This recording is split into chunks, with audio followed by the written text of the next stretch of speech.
सभी को नमस्कार। मैं हूं डॉक्टर मनोज कुमार बत्रा, सह आचार्य रसायन शास्त्र विभाग, सम्राट पृथ्वीराज चौहान राजकीय महाविद्यालय Ajmer. Third year inorganic chemistry के अंदर जो है हम लोग बात कर रहे हैं क्रिस्टल फील्ड थ्योरी की। और हमने पिछले बार क्रिस्टल फील्ड सिद्धांत के अंतर्गत, क्रिस्टल फील्ड थ्योरी के अंतर्गत जो है जिसके बारे में बात की थी वो था ऑक्टाहाइड्रल कॉम्प्लेक्सेस जो हैं उसमें किस प्रकार से क्रिस्टल फील्ड जो है स्प्लिटिंग होती है।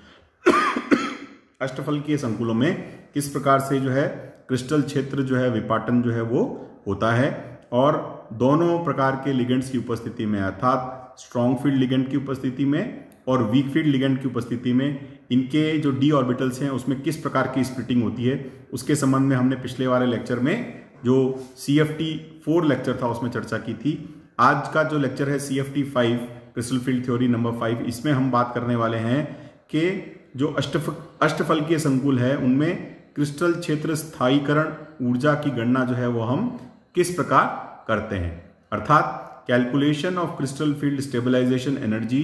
For octahedral complexes. तो यहां पर देखिए, हम देखते हैं कि यहाँ दो प्रकार की स्थितियां जो है वो होती हैं, दो प्रकार की स्थितियां संभव है। पहला है D1, D2, D3, D7, D8 और D8, D9 और D10 जो इलेक्ट्रॉनिक विन्यास वाले जो मेटल एटम्स हैं, मेटल आयंस हैं, उनके जो कॉम्प्लेक्सेस हैं उनमें क्रिस्टल फील्ड स्टेबलाइजेशन एनर्जी या क्रिस्टल क्षेत्र स्थायीकरण ऊर्जा जो है उसको हम किस प्रकार ज्ञात करेंगे। और फिर हम दूसरी स्थिति की बात करते हैं कि D4, D5, D6 एवं D7 इलेक्ट्रॉनिक विन्यास युक्त जो धातु आयन में संकुलन जो है, जो मतलब क्रिस्टल फील्ड स्टेबलाइजेशन एनर्जी की जो बात है वो इस प्रकार के क्रिस्टल्स में जिसका जो इलेक्ट्रॉनिक कॉन्फ़िगरेशन, जिसके मेटल एटम्स का या मेटल आयंस का electronic configuration D4, D5, D6 और D7 है, उसको हम किस प्रकार से ज्ञात करेंगे। तो जो D4, D5, D6 और D7 इलेक्ट्रॉनिक कॉन्फ़िगरेशन वाले मेटल एटम्स के जो कॉम्प्लेक्सेस हैं उसमें अगर हमको जब CFSE की वैल्यू निकालनी हो तो वहां पर भी दो स्थितियां या दो प्रकार की पॉसिबिलिटी जो है वो बनती हैं। पहला है in the presence of weak field ligand यानी दुर्बल क्षेत्र लिगेंड की उपस्थिति में, और दूसरी अवस्था है in presence of strong field ligand या प्रबल क्षेत्र लिगेंड की उपस्थिति में जो है वो किस प्रकार से होगा। तो हम सबसे पहले फर्स्ट कंडीशन की बात करेंगे। तो D1, D2, D3, D8, D9 व D10 इलेक्ट्रॉनिक विन्यास युक्त धातु आयन के संकुलों में क्रिस्टल क्षेत्र स्थायीकरण ऊर्जा की गणना, that is calculation of crystal field stabilization energy in the complexes containing metal ions with D1, D2, D3, D8, D9 and D10 electronic configuration. यानी कि जो ये लगभग 6 इलेक्ट्रॉनिक विन्यास वाले जो कॉम्प्लेक्सेस हैं उनके अंदर क्या स्थिति रहेगी उसके बारे में हम अभी इसमें बात करेंगे। तो इसके कुछ मुख्य बिंदु हैं। D1, D2, D3, D8, D9 व D10 विन्यास युक्त धातु आयनों के अष्टफलकीय संकुलों का विन्यास लिगेंड क्षेत्र के सामर्थ्य पर निर्भर नहीं करता है। तो ये जो 6 इलेक्ट्रॉनिक विन्यास की हम बात कर रहे हैं, इनके अंदर जो कॉम्प्लेक्सेस का जो इलेक्ट्रॉनिक कॉन्फ़िगरेशन है वो लिगेंड की स्ट्रेंथ पर या उसके लिगेंड के क्षेत्र के सामर्थ्य पर निर्भर नहीं करता, अर्थात जिसको हम कहें स्ट्रॉन्ग फील्ड लिगेंड कहें या वीक फील्ड लिगेंड कहें, दोनों के स्थिति में जो इलेक्ट्रॉनिक विन्यास है वो समान रहेगा। तो अर्थात लिगेंड क्षेत्र चाहे दुर्बल हो या प्रबल संकुलों का विन्यास जो है वो हमेशा समान रहेगा, मतलब चाहे दुर्बल क्षेत्र हो या प्रबल क्षेत्र हो, दोनों स्थितियों में संकुलों का विन्यास जो है वो एक जैसा रहता है। दूसरा है क्योंकि यहां पर जो विन्यास विलगित धातु आयन का होता है वही विन्यास संकुलों का भी होता है, मतलब जो संकुल में जो मेटल आयन है उसका भी वही इलेक्ट्रॉनिक कॉन्फ़िगरेशन है जो आइसोलेटेड मेटल का इलेक्ट्रॉनिक कॉन्फ़िगरेशन है। अतः संकुलों में उतना ही अणुचुंबकत्व या पैरामैग्नेटिज्म पाया जाता है जितना कि विलगित धातु आयन में, जितना कि आइसोलेटेड मेटल एटम में या आयन में जो हमें मैग्नेटिज्म मिलेगा उतना ही मैग्नेटिज्म यहां मिलेगा, क्योंकि नंबर ऑफ इलेक्ट्रॉन्स जो है, अनपेयर्ड इलेक्ट्रॉन्स जो है, उसमें कोई परिवर्तन कॉम्प्लेक्स बनने से पहले और कॉम्प्लेक्स बनने के बाद में नहीं आता है, इसलिए। फिर तीसरा है अष्टफलकीय संकुलों में विपाटन यानी स्प्लिटिंग के पश्चात T2G कक्षकों की ऊर्जा औसत ऊर्जा स्तर से 0.4 डेल्टा जीरो या 2/5 डेल्टा जीरो या 4 DQ जो है वो नीचे होती है। यानी कि जो अष्टफल के संकुलों में जो T2G ऑर्बिटल्स होते हैं, इनकी जो एनर्जी है वो जो एवरेज एनर्जी लेवल है उससे कम होती है, क्योंकि ये स्टेबलाइज हो जाते हैं इसलिए। अतः इन्हें -4 डेल्टा जीरो या -2/5 डेल्टा O जिसको हम कहते हैं या -4 DQ से प्रदर्शित किया जाता है। इसी प्रकार से अष्टफलकीय संकुलों में विपाटन के उपरांत EG कक्षकों की ऊर्जा औसत ऊर्जा स्तर से 0.6 डेल्टा O या 3/5 डेल्टा O या 6 DQ जो है वो ऊपर होती है। जैसा बताया कि जब हम ऑक्टाहाइड्रल कॉम्प्लेक्सेस की बात करते हैं तो जब भी लिगेंड ऑक्टाहाइड्रल कॉम्प्लेक्सेस में मेटल आयंस के पास में आएंगे तो जो डी ऑर्बिटल्स हैं वो इस तरह से स्प्लिट हो जाते हैं कि EG का ऊर्जा स्तर जो है वो औसत ऊर्जा से ऊपर हो जाता है, यानी कि ये अनस्टेबलाइज हो जाते हैं, और T2G का स्तर जो है वो ऊर्जा स्तर से औसत ऊर्जा स्तर से नीचे का हो जाता है, क्योंकि वो जो होते हैं क्या हो जाते हैं, वो स्टेबलाइज हो जाते हैं। तो इसलिए जो है EG की जो ऊर्जा है वो जो हम देखते हैं वो नेगेटिव में चली जाती है, क्योंकि वो मतलब जिसको अपन कहते हैं पॉजिटिव में चली जाती है, और T2G की जो एनर्जी है वो नेगेटिव में हो जाती है, क्योंकि वो स्टेबलाइज हो जाते हैं इसलिए। इसके उपरांत EG कक्षकों की ऊर्जा औसत ऊर्जा से इसको हमने देख लिया। अब हम नेक्स्ट पॉइंट की बात करते हैं। तो देखिए यहां इसको अपन देख सकते हैं। देखिए ये 5 जो है डी कक्षक हैं जो कि मेटल एटम्स में या मेटल आयन में मौजूद है। उसके बाद में जब इसके तरफ 6 लिगेंड बढ़ते हैं तो इनकी स्प्लिटिंग इस प्रकार हो जाती है कि ऊपर EG कक्षक होते हैं और नीचे T2G कक्षक होते हैं, और बीच में जो औसत ऊर्जा स्तर है उसके हिसाब से हम देख सकते हैं जो T2G कक्षक हैं उनकी एनर्जी जो है -0.4 डेल्टा O या 2/5 डेल्टा O, -2/5 डेल्टा O या -4 DQ होती है, और जो जो EG की ऊर्जा है वो 0.6 डेल्टा O या +3/5 डेल्टा O या 6 DQ जो है वो ज्यादा हो जाती है। तो अष्टफलकीय संकुल में विपाटन के पश्चात T2G व EG कक्षकों की ऊर्जा स्तर जो है वो इस प्रकार से हम उसको दर्शा सकते हैं।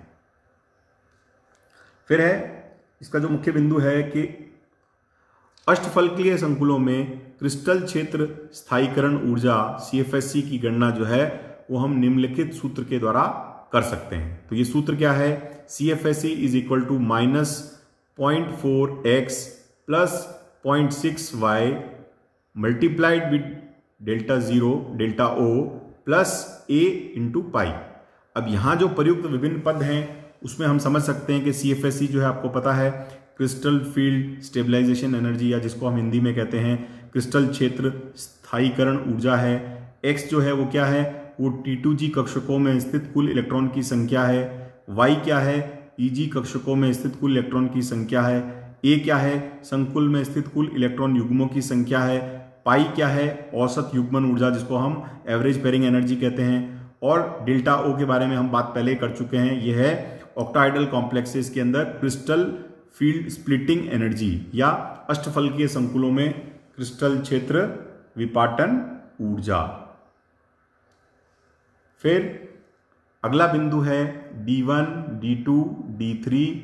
D8, D9 एवं D10 विन्यास युक्त धातु आयनों के संकुलों में इलेक्ट्रॉनिक विन्यास के आधार पर उपरोक्त सूत्र के उपयोग से क्रिस्टल क्षेत्र स्थायीकरण ऊर्जा के मान परिकलित करने पर ज्ञात होता है कि CFSC का मान संकुल में स्थित लिगेंड की प्रकृति पर निर्भर नहीं करता है। तो ये जो 6 प्रकार के इलेक्ट्रॉनिक कॉन्फ़िगरेशन है, ये वाले जो मेटल आयंस हैं, जब इनके कॉम्प्लेक्सेस हम के बारे में बात करेंगे तो चाहे स्ट्रॉन्ग फील्ड लिगेंड हो चाहे वीक फील्ड लिगेंड हो, उन दोनों केसेस में इनके जो इलेक्ट्रॉनिक विन्यास है उसमें कोई परिवर्तन नहीं होगा। इसलिए CFSC का मान जो है वो किसी लिगेंड की स्ट्रेंथ पर डिपेंड नहीं कर सकता। तो इसको अपन देखिए इन 2 टेबल्स के माध्यम से यहां देख सकते हैं। जैसे D1 इलेक्ट्रॉनिक कॉन्फ़िगरेशन है, इसमें एक इलेक्ट्रॉन जो है वो T2G कक्षक में जाएगा स्प्लिटिंग के बाद में, और प्रबल क्षेत्र और दुर्बल क्षेत्र दोनों में ही यही इलेक्ट्रॉनिक कॉन्फ़िगरेशन रहेगा और CFSE की वैल्यू जो है वो कितनी होगी, -0.4 डेल्टा O। फिर D2 के अंदर यहाँ आप देखिए T2G के अंदर 2 इलेक्ट्रॉन होंगे और दुर्बल क्षेत्र और प्रबल क्षेत्र दोनों का इलेक्ट्रॉनिक कॉन्फ़िगरेशन सेम होगा और जो CFSE की वैल्यू होगी वो होगी -0.8 डेल्टा O। फिर D3 इलेक्ट्रॉनिक कॉन्फ़िगरेशन है, इसमें T2G के अंदर 3 इलेक्ट्रॉन होंगे जो कि चाहे दुर्बल फील्ड हो या प्रबल फील्ड हो, दोनों में 3 ही इलेक्ट्रॉन रहेंगे। इलेक्ट्रॉनिक के मेटल जो है कॉम्प्लेक्सेस की बात हम कर रहे हैं और CFSE की जो वैल्यू होगी वो होगी -1.2 डेल्टा O। फिर अपन D8 इलेक्ट्रॉनिक कॉन्फ़िगरेशन की बात करते हैं। इन D8 इलेक्ट्रॉनिक कॉन्फ़िगरेशन में दुर्बल क्षेत्र के अंदर जो है वो कुल मिलाकर 8 इलेक्ट्रॉन होंगे और 8 इलेक्ट्रॉन दुर्बल क्षेत्र में और प्रबल क्षेत्र दोनों में ही हम जो देखते हैं इलेक्ट्रॉनिक कॉन्फ़िगरेशन सेम रहेगा। यहाँ पर जो है 8 इलेक्ट्रॉन्स जो होंगे जिसमें से T2G में 6 इलेक्ट्रॉन हैं यानी 3 इलेक्ट्रॉन पेयर्स हैं और EG में एक इलेक्ट्रॉन जो है वो अनपेयर्ड है। और यहाँ हम CFSE की वैल्यू के इस फॉर्मूले का यूज करेंगे तो देखिए क्या आएगा, ब्रैकेट में 0.4 × 6 क्योंकि 6 इलेक्ट्रॉन जो है वो T2G ऑर्बिटल्स में है, प्लस 0.6 × 2 क्योंकि 2 इलेक्ट्रॉन जो है वो EG ऑर्बिटल्स में है, multiplied with delta O plus 3 पाई। 3 पाई क्यों, क्योंकि यहाँ पर 3 इलेक्ट्रॉन पेयर्स हैं, मतलब इलेक्ट्रॉन पेयर्स जो है यहाँ टोटल 3 हैं, 3 इलेक्ट्रॉन युग्म है इसलिए 3 लिखा हमने, A की वैल्यू 3 रखी है तो ये वैल्यू आएगी -1.2 डेल्टा O प्लस 3 पाई। फिर D9 इलेक्ट्रॉनिक कॉन्फ़िगरेशन की हम बात करें तो D9 इलेक्ट्रॉनिक कॉन्फ़िगरेशन भी चाहे दुर्बल क्षेत्र लिगेंड हो चाहे प्रबल क्षेत्र लिगेंड हो, इन दोनों प्रकार के कॉम्प्लेक्सेस में सेम रहता है और T2G के अंदर 3 इलेक्ट्रॉन रहते हैं और T2G में 6 इलेक्ट्रॉन रहते हैं और EG में 3 इलेक्ट्रॉन रहते हैं। और CFSE की वैल्यू के लिए हम देखिए फॉर्मूला यूज कर सकते हैं, -0.4 × 6 plus 0.6 × 3 multiplied with delta O plus 4 pi.